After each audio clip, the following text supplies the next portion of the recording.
Assalamualaikum warahmatullahi wabarakatuh. Puji dan syukur marilah kita panjatkan kehadirat Allah Subhanahu wa taala yang senantiasa melimpahkan rahmat dan nikmat-Nya kepada kita semua sehingga kita masih bisa berjumpa kembali di dalam kesempatan yang sangat berbahagia ini.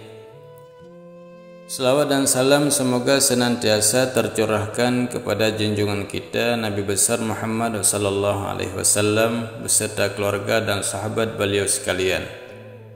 Ikhwanil muslimin wal muslimat rahimani wa rahimakumullah. Istighfar merupakan sebuah bacaan yang diperuntukkan memohon ampun kepada Allah Subhanahu wa taala.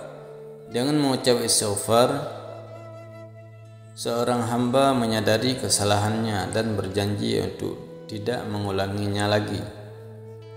Istighfar meskipun amal ringan, namun berguna sebagai cara untuk memohon ampun dan penyempurnaan taubat. Allah sendiri sangat menyukai orang yang meminta ampun kepadanya, sebagaimana yang disebutkan di dalam Al-Quran surat Al-Baqarah ayat 222. Allah berfirman, sesungguhnya Allah Subhanahu wa taala mencintai orang-orang yang taubat dan mencintai orang-orang yang mensucikan diri. Imam An-Nawawi dalam kitab Al-Azkar beliau menukil sebuah riwayat dalam Sahih Muslim yang menyebut bahwa Rasulullah sallallahu alaihi wasallam beristighfar 100 kali dalam sehari. Dari Al-Aghar Al-Muzanni radhiyallahu an, ia mengatakan bahwa Rasulullah sallallahu alaihi wasallam telah bersabda, sesungguhnya hatiku telah lalai, aku beristighfar dalam sehari sebanyak 100 kali. Diriwayatkan pula dalam Sahih Bukhari dari Abu Hurairah radhiyallahu an, dia mengatakan bahwa aku mendengar Rasulullah sallallahu alaihi wasallam bersabda, demi Allah, sungguh aku beristighfar kepada Allah Subhanahu wa taala dan bertobat kepadanya dalam sehari sebanyak lebih dari 70 kali. Adapun keutamaan membaca istighfar 100 kali, banyak dalil yang menyebutkannya dan banyak keutamaannya. Di antara keutamaan membaca istighfar 100 kali yaitu yang pertama, menjadi penghapus dosa. Manusia adalah makhluk yang tidak luput dari dosa. Oleh karena itu Allah menjadikan istighfar sebagai penawar untuk meminta ampunan atas dosanya. Dengan memperbanyak bacaan istighfar, Allah akan menghapus dosa-dosa yang telah dilakukan dan menutup semua keburukan dalam diri hamba tersebut. Rasulullah SAW pernah bersabda, Allah Ta'ala telah berfirman, wahai hambaku, setiap kalian pasti berdosa kecuali yang aku jaga. Maka beristighfarlah, mohon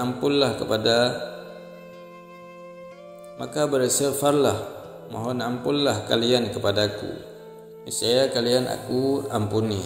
Dan barang siapa yang meyakini bahwa aku punya kemampuan untuk mengampuni dosa-dosanya, maka aku akan mengampuninya dan aku tidak peduli seberapa banyak dosanya. Hadis riwayat Ibnu Majah dan Tirmidzi.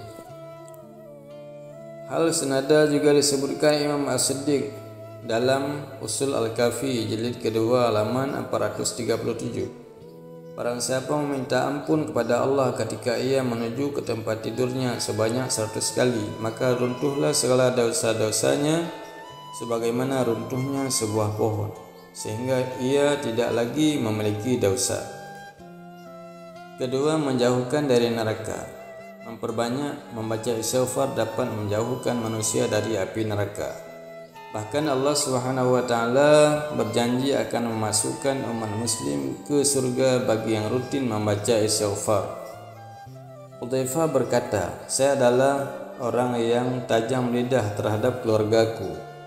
Wahai Rasulullah, aku takut kalau lidahku itu menyebabkan aku masuk ke neraka.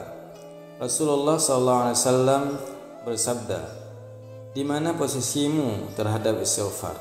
Sesungguhnya aku senantiasa beristighfar kepada Allah sebanyak 100 kali dalam sehari semalam. Hadis riwayat Nasa'i, Ibnu Majah dan Al-Hakim. Ketiga, melapangkan jalan ke surga. Hamba yang membaca istighfar karena sadar melakukan perbuatan dosa akan mendapat balasan berupa surga. Allah berfirman dalam Quran surat Ali Imran ayat 135 sampai ayat 136 yang artinya, dan juga orang-orang yang apabila mengerjakan perbuatan keji atau menganiaya diri sendiri, mereka ingat akan Allah lalu memohon ampun, beristighfar terhadap dosa-dosa mereka, dan siapa lagi yang dapat mengampuni dosa selain daripada Allah, dan mereka tidak meneruskan perbuatan kejinya itu sedangkan mereka mengetahui mereka itu balasannya adalah ampunan dari Tuhan mereka dan surga yang di dalamnya mengalir sungai-sungai dan sedang mereka kekal di dalamnya, dan itulah sebaik-baik pahala orang-orang yang beramal. Keempat, menenangkan hati yang sedih. Dengan membaca istighfar dapat membuat hati seorang hamba menjadi tenang. Segala kesedihan karena dosa-dosa yang diperbuat akan dihilangkan oleh Allah Subhanahu wa taala. Dalam surah Hud ayat 3, Allah berfirman, "Dan hendaklah kamu meminta ampun kepada Tuhanmu dan bertobat kepadanya. Jika kamu mengerjakan yang demikian, niscaya Dia akan memberi kenikmatan yang baik terus-menerus kepadamu sampai kepada waktu yang telah ditentukan, dan Dia akan memberikan kepada tiap-tiap orang yang berbuat baik. Jika kamu berpaling, maka sesungguhnya aku takut kamu akan ditimpa siksa di hari kiamat." Kelima, melancarkan rezeki. Membaca istighfar 100 kali dapat melancarkan rezeki. Hal ini dijelaskan dalam salah satu hadis dari Abdullah bin Abbas radhiyallahu an.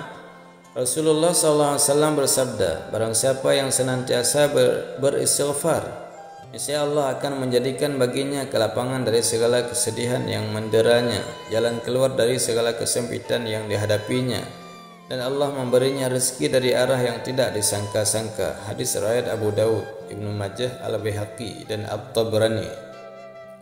Meski merupakan amalan yang ringan, Rasulullah SAW menganjurkan untuk membaca istighfar 100 kali sehari. Ternyata dengan rutin membaca istighfar banyak manfaat yang akan diperoleh oleh umat muslim. Wallahu a'lam. Wassalamualaikum warahmatullahi wabarakatuh.